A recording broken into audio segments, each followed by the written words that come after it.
এই যে শবে বরাত আসছে, ভাগ্যে ভালো কিছু লেখা হয় শবে বরাতে, এই বিশ্বাস থেকে হুমড়ি খেয়ে মানুষ মসজিদে আসে, ঠিক না ঠিক? ভাগ্যে ভালো কিছু লেখা হয় কবে?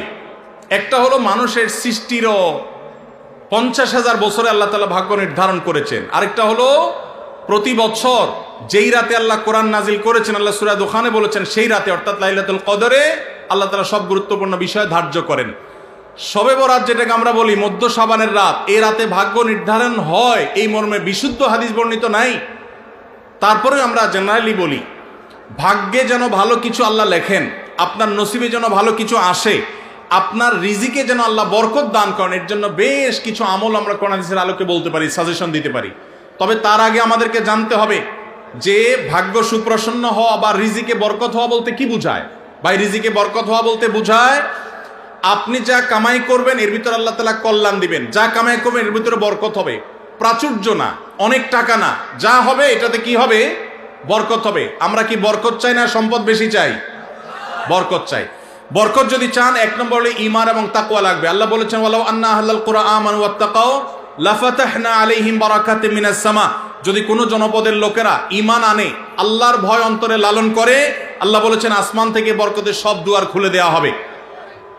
এজন্য ভাই, ঈমান যদি থাকে, তাকওয়া যদি থাকে, গুনাহমুক্ত জীবন গড়ার সংকল্প যদি থাকে, বরকত আসবে জীবনে। নাম্বার 2, ইস্তেগফার বেশি বেশি করলে, আল্লাহ বলেছেন সূরা নূহের মধ্যে, যদি কেউ ইস্তেগফার করে, নূহ আলাইহিস সালাম তার জাতিকে বলেছেন ফাকুল তুস্তাগফিরু রাব্বাকুম ইন্নাহু কানা গাফফারা ইউরসিলিস সামাআ আলাইকুম মিদরারা ওয়া ইমদিদুকুম বিআমওয়ালিন ওয়া বানিন ওয়া ইয়াজআল লাকুম জান্নাতিন ওয়া ইয়াজআল লাকুম আনহারা। আল্লাহ নবী নূহ আলাইহিস সালাম বলেছেন, আমি আমার জাতিকে বলেছি তোমরা আল্লাহর কাছে ইস্তেগফার করো, ক্ষমা প্রার্থনা করো। বেশি বেশি ইস্তেগফার করলে আল্লাহ তাআলা রিজিকের মধ্যে বারাকা দিবেন, অভাব দূর করবেন, সম্পদে এবং সন্তানে আল্লাহ তাআলা বরকত দান করবেন। তাহলে 2 নম্বর আমল হলো ইস্তেগফার করা, রিজিকে বরকত হবে ইনশাআল্লাহ। নাম্বার 3, শুকর আদায় করা। আল্লাহ বলেছেন লা ইন শাকারতুম লা আযীদান্নাকুম। আপনি কোনো কিছু পেয়েছেন, আলহামদুলিল্লাহ বলেন, যা পাইছেন শুকর আদায় করেন, আল্লাহ নেয়ামত বাড়ায় দিবেন। দান সাদাকা করা। আল্লাহ তাআলা বলেছেন ইয়ামহাকুল্লাহুর রিবা ওয়া ইউরবিস সাদাকাত। আল্লাহ সুদকে ধ্বংস করবেন, তবে সাদকা এবং দান এটাকে আল্লাহ তাআলা বাড়িয়ে দিবেন।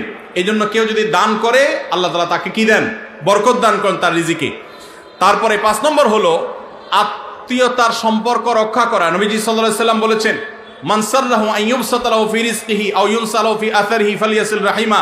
যে ব্যক্তি চায় তার আত্মীয়তার সম্পর্কে, যে ব্যক্তি চায় তার হায়াতে বরকত হোক, তার রিজিকে বরকত হোক, সে যেন আত্মীয়তার সম্পর্কের সাথে সম্পর্ক ভালো রাখে, আত্মীয়দের সাথে, অর্থাৎ রক্ত সম্পর্কে আত্মীয়দের সাথে যেন সম্পর্ক কানেক্টেড রাখে, বিচ্ছিন্ন না করে, তাহলে তার রিজিকে এবং হায়াতে বরকত হবে।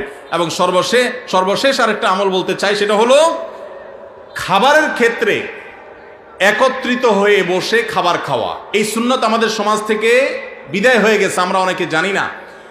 আবু দাউদের একটি হাদিস বর্ণিত হয়েছে, নবীজি সাল্লাল্লাহু আলাইহি সাল্লামের কাছে এক ব্যক্তি বললেন, হে আল্লাহর রাসূল, আমরা খাই কিন্তু অনেক খাওয়ার পরেও পরিতৃপ্ত হই না, পেট ভরে না, খাবারের চাহিদা পরিপূর্ণ মিটে না, কারণটা কি? নবীজি সাল্লাল্লাহু আলাইহি সাল্লাম বলেছেন তোমরা সম্ভবত আলাদা আলাদা প্লেটে খাও, আলাদা আলাদা সিঙ্গেল খাও। তখন নবীজি সাল্লাল্লাহু আলাইহি সাল্লাম বলেছেন তোমরা সবাই একসাথে খানা খাবে, আল্লাহ তাআলা তোমাদের খাবারে বরকত দান করবেন। একসাথে খানা খাবে এবং বিসমিল্লাহ বলে খাবে, এই 2টা কাজ করলে আল্লাহ তাআলা তোমাদের খাবারে বরকত দান করবেন। এজন্য ভাইরা, বাসা বাড়িতে এক প্লেটে স্বামী স্ত্রী 2জন আছেন, এক প্লেটে খাবেন।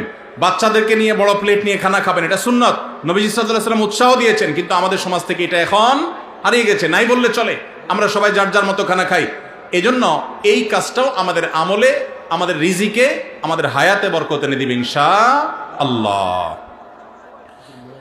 সর্বশেষ প্রশ্ন, আকিকা না দিলে কি শিশুর বিপদ কাটে না? আকিকা না দিলে শিশুর বিপদ কাটে না এমন কোনো কথা কোরআন হাদিসে নাই। তবে আকিকা দেওয়া এটা গুরুত্বপূর্ণ একটা আমল। আল্লাহ কাউকে পুত্র সন্তান দান করলে 2টি ছাগল, আর কন্যা সন্তান দান করলে 1টি ছাগল জবে করা, এটা নবীজি সাল্লাল্লাহু আলাইহি সাল্লামের সুন্নাহ। এটা জন্মের 7ম দিনে, না হলে 14তম দিনে, না হলে 21তম দিনে করবেন। সেটাও যদি কোনো কারণে না হয়, পরে যে কোনো সময় করলেও আদায় হয়ে যাবে। এমনকি কারো যদি আকিকা দেওয়া না হয়, বড় হওয়ার পর তার আকিকা দিলেও আদায় হয়ে যাবে। এই আকিকা এটা না দিলে যে বিপদ কাটে না এরকম কোনো কথা নাই। তবে হ্যাঁ, বিভিন্ন হাদিসে নবী সাল্লাল্লাহু আলাইহি সাল্লাম বলেছেন কুল্লু গুলামিন মুরতাহানুন বিআকিকাতিহি, বাচ্চার এটা আকিকার উপরে সে অনেকটা ডিপেন্ডেন্ট থাকে। এ হাদিসের ব্যাখ্যা অনেক মুহাদ্দিসরা বলেছেন আকিকা না দিলে, আকিকা দেওয়ার ফলে সে বিভিন্ন ক্ষয়ক্ষতি থেকে বেঁচে থাকতো। অনেকে বলেছেন শয়তানের কুমন্ত্রণা থেকে বেঁচে থাকে আকিকার মাধ্যমে, এটা থেকে সে আর বাঁচতে পারে না, ওই ক্ষতি তাকে স্পর্শ করার সম্ভাবনা থাকে। তবে কেউ আকিকা দিতে পারলো না, অন্য কোনো আমল করলো তার সন্তানের জন্য, আল্লাহ তাআলা তাকে সেভ করতে পারেন। এমন কোনো কথা নাই যে আকিকা না দিলেই তার সন্তানের বিপদ কাটবে না। তবে আকিকা দেওয়া উচিত, এর মাধ্যমে সন্তান নানাভাবে উপকৃত হয়, নানাভাবে সেভ থাকে, নিরাপদে থাকে। আল্লাহ আমাদের যাদের সামর্থ্য দিচ্ছে তাদেরকে আমল করার তৌফিক দান করুন। জাযাকুমুল্লাহু খায়র।